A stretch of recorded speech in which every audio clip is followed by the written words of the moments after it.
وانہار من لبن لم یتغیر طعمہ وانہار من خمر لذۃ للشاربین وانہار من عسل مصفی ولہم فیہا من کل ازواج مطہرہ، اس کے اندر من کل ثمرات. یہ جنت کا اللہ رب العزت نے تعارف بھی کرایا. وہ جنت کیسی ہوگی؟ عظیم جنت ہوگی.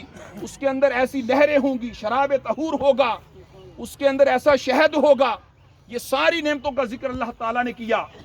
کہیں پر سورۃ الغاشیہ آپ اس کو پڑھ کر دیکھیے، اس مقام پر اللہ رب العزت نے فرمایا وجوہ یومئذ ناعمہ لسعیہا راضیہ فی جنت عالیہ لا تسمع فیہا لاغیہ فیہا عین جاریہ فیہا سرر مرفوعہ واکواب موضوعہ ونمارق مصفوفہ وزرابی مبثوثہ. اب قرآن تو پڑھیں. قرآن کے اندر اللہ رب العزت نے جنت کا تعارف کروایا. فرمایا وہ لوگ کل قیامت والے دن اپنے کیے پر راضی ہوں گے اور وہ جنت کے اندر بلند مقام پر ہوں گے. فی جنت عالیہ لا تسمع فیہا لاغیہ. اب اس مقام پر رک کر میں دو باتیں ضرور کہنا چاہتا ہوں. اللہ رب العزت نے جنت کے ماحول کو بھی بیان فرمایا. فرمایا وہ ایسی جنت ہے جہاں پر لغویات نہیں ہوں گی، فضولیات نہیں ہوں گی. اب دوسرے مقام کو پڑھ کر دیکھیے سورہ اما یتساءلون. فرمایا لا یسمعون فیہا لغوا ولا کذابا. اسی طرح سورہ واقعہ کو پڑھ کر دیکھیں، وہاں پر فرمایا لا یسمعون فیہا لغوا ولا کذابا ولا تعصیما. تو دیگر مقام پر اللہ رب العزت نے جنت کے ماحول کو بھی بیان فرمایا وہاں پر لغویات نہیں ہوں گی، فضولیات نہیں ہوں گی، وہاں پر کوئی کذب جھوٹ نہیں ہوگا.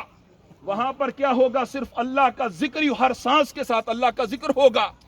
آج ہمیں اس بات کی عادت ڈالنی ہوگی، جو جنت کی تمنا کرے اسے اپنے من کے اندر، اپنے شب و روز، ہر لمحہ، ہر لہجہ اسے اللہ کی یاد کے اندر گزارنا ہوگا، اللہ کے ذکر کے اندر گزارنا ہوگا.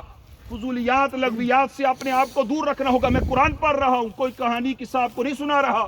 اب قرآن پڑھ کر دیکھیے قرآن مجید کے اندر اللہ رب العزت نے کیا فرمایا.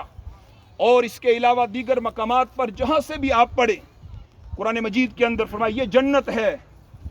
جنت کا بڑا مقام اور مرتبہ ہے، بڑی عظمت ہے، بڑی شان ہے. مگر ہم سوال کرتے ہیں مولا یہ جنت کیسے ملے گی؟ جنت کے ملنے کے بہت سارے طریقے ہیں. اب انسان نماز پڑھتا ہے، روزے رکھتا ہے، عبادات کرتا ہے، فرائض کو پورا کرتا ہے، دیگر جو جتنی بھی عبادات ان کو بجا لاتا ہے. مگر رسول اللہ صلی اللہ علیہ وسلم نے اپنی زبان مبارک سے فرمایا، حضور نے فرمایا الجنت تحت اقدام الامہات. او بندو اگر تم جنت کی تلاش میں ہو تو جنت تمہاری ماؤں کے قدموں کے نیچے ہے. آپ میری بات اچھی طرح سمجھ گئے ہوں گے. میں نے جنت کا تعارف بھی آپ کے سامنے کروایا ہے سارا. مگر اب جنت ملے گی کہاں سے؟ فرمایا ان کے قدموں میں آ جاؤ، ان کی خدمت میں آ جاؤ. والدین کے ساتھ احسان کرنا، ان کے ساتھ بھلائی کرنا. کوئی بندہ یہ نہ سوچے کہ میں نے تو بڑا احسان کیا ہے، میں نے بڑی نیکیاں کی ہیں، میں نے ان کو سب کچھ دیا ہے، مکان بنائے ہیں، ہر خدمت کی ہے.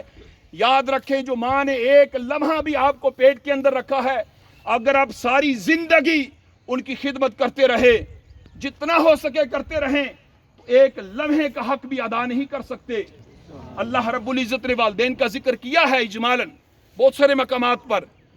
سورہ بنی اسرائیل کو پڑھ کے فرمایا وَقَضَىٰ رَبُّكَ أَلَّا تَعْبُدُوا إِلَّا إِيَّاهُ وَبِالْوَالِدَيْنِ إِحْسَانًا إِمَّا يَبْلُغَنَّ عِندَكَ الْكِبَرَ أَحَدُهُمَا أَوْ كِلَاهُمَا فَلَا تَقُل لَّهُمَا أُفٍّ وَلَا تَنْهَرْهُمَا وَقُل لَّهُمَا قَوْلًا كَرِيمًا وَاخْفِضْ لَهُمَا جَنَاحَ الذُّلِّ مِنَ الرَّحْمَةِ وَقُل رَّبِّ ارْحَمْهُمَا كَمَا رَبَّيَانِي صَغِيرًا.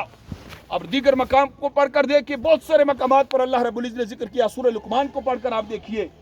مگر یاد رکھ لیں والدین کا اجمالاً ذکر اللہ نے کیا، مگر ایک مقام پر اللہ رب العزت نے ماں کا الگ ذکر فرمایا، الگ ذکر فرمایا. سورہ احقاف کو آپ پڑھ کر دیکھیے. فرمایا وَوَصَّيْنَا الْإِنسَانَ بِوَالِدَيْهِ إِحْسَانًا حَمَلَتْهُ أُمُّهُ كُرْهًا وَوَضَعَتْهُ كُرْهًا وَحَمْلُهُ وَفِصَالُهُ 30 شهرًا حَتَّى إِذَا بَلَغَ أَشُدَّهُ وَبَلَغَ 40 سَنَةً. سامعین محترم، ماں کا اللہ نے الگ ذکر کیا. ماں کی تکلیف کو اللہ رب العزت نے قرآن مجید کا حصہ بنایا. اللہ رب العزت نے حصہ بنایا تاکہ تا صبح قیامت جب کوئی بھی قرآن پڑھے تو اس کو قرآن کے اندر ماں کی شان نظر آئے. ماں کی تکلیف کو رب خود بیان کرے اور تعلیم کرے کہ ماں کا یہ مقام اور مرتبہ ہے. یاد رکھ لے جو سورہ بنی اسرائیل میں فرمایا فلا تقل لہما اف ولا تنہرہما، ان کے سامنے اف تک نہ کہو۔ اس کا کیا معنی، اف کا معنی کیا ہے؟ معنی اور اس کا مفہوم آسان لفظوں میں یہ سمجھیں کہ کبھی بھی بندہ انسان بیزاری کا جو ہے وہ سامنا، کبھی بھی ایسا الفاظ اس کی طبیعت کے اندر ایسی طبیعت میں کبھی بھی بات نہیں آنی چاہیے کہ جس سے وہ اکتا جائے۔ آپ اندازہ لگا لیں، اس سے باقی جو اگلی باتیں ہیں وہ الگ ہیں۔ فلا تقل لہما اف ولا تنہرہما وقل لہما قولا کریما۔ عام انسان کے ساتھ، عام انسان فرمایا وقولوا للناس حسنا، عام انسان کے ساتھ اچھائی کے ساتھ پیش آنا، یہ تو اللہ رب العزت نے عموماً حکم فرمایا، مگر والدین کے لیے خاص ذکر فرمایا۔ فرمایا فلا تقل لہما اف ولا تنہرہما وقل لہما قولا کریما واخفض لہما جناح الذل من الرحمہ وقل رب ارحمہما کما ربیانی صغیرا۔ آخری الفاظ، انسان جتنی بھی کوشش کرتا چلے، جتنی بھی محنت کرے، انسان اپنی طاقت اور ہمت کے مطابق ان کے ساتھ احسان کرے گا، مگر اللہ رب العزت نے بات ختم یہاں پر نہیں کی کہ تم ایسے ان کے ساتھ سلوک کرو، ان کے سامنے اف تک نہ کہو، ان کو نہ جھڑکو، ان کے سامنے اپنے پر پھیلائے رکھو، محبت سے رحمت سے پیش آؤ۔ بات یہاں پر ختم نہیں ہوئی، رب نے آخر میں فرمایا وَقُلْ رَبِّ ارْحَمْهُمَا كَمَا رَبَّيَانِي صَغِيرًا۔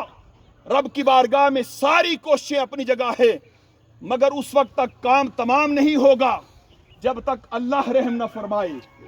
ہاں فرمایا جب تک اللہ رحم نہ فرمایا قُلْ رَبِّ ارْحَمْهُمَا، جب تک آپ قرآن مجید کو پڑھ کر دیکھیں بہت سارے مقامات پر فرمایا وَمَا أُبَرِّئُ نَفْسِي إِنَّ النَّفْسَ لَأَمَّارَةٌ بِالسُّوءِ إِلَّا مَا رَحِمَ رَبِّي، اور دیگر مقام پر بھی آپ پڑھ کر دیکھ فرمایا ھذا من فضل ربی، اللہ کا فضل اور رحمت جب شامل حال ہوتی ہے تو پھر بیڑا پار ہوتا ہے۔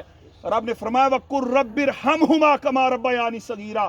بندے تو نے محنتیں ساری کی ہیں، کوششیں سب کی ہے، مگر اب رب کی بارگاہ میں ہاتھ اٹھا، اور ہاتھ اٹھا کر رب کی بارگاہ میں دعا کر رب ارحمہما کما ربیانی صغیرا، مولا ان پر رحم فرما جس طرح بچپن کے اندر انہوں نے ہمارے اوپر رحم فرمایا ہے۔ مردے کے لیے دعا، والدین کے لیے دعا کرنا رب نے قرآن میں تعلیم فرمائی ہے، یہ کسی کی زبانی کلامی بات نہیں ہے، رب فرما رہا ہے رب ارحمہما کما ربیانی صغیرا۔ کہیں پر رب یہ فرمائے کہ جب بندہ نماز پڑھے وہاں پر ان کے لیے دعا کرے، مگر یہ ساری محنتیں کوششیں اپنی جگہ ہے، مگر بات تب بنے گی کہ جب رب رحم فرمائے گا۔ تو جب بات اٹھا کر اللہ کی بارگاہ میں بندہ دعا کرتا ہے تو پھر بات جا کر مکمل ہوگی۔ جتنی بھی باتیں کیجئے اتنی کم ہیں۔ پیغام یہی ہے، جن کے والدین زندہ ہیں ان کو جتنا ہو سکے ان کی خدمت بجا لائیں، ان سے دعائیں لیں، جن کے جا چکے ہیں ان کے لیے رب کی بارگاہ میں ہاتھ اٹھا کر دعا کریں۔ وما علیہ الا البلاغ۔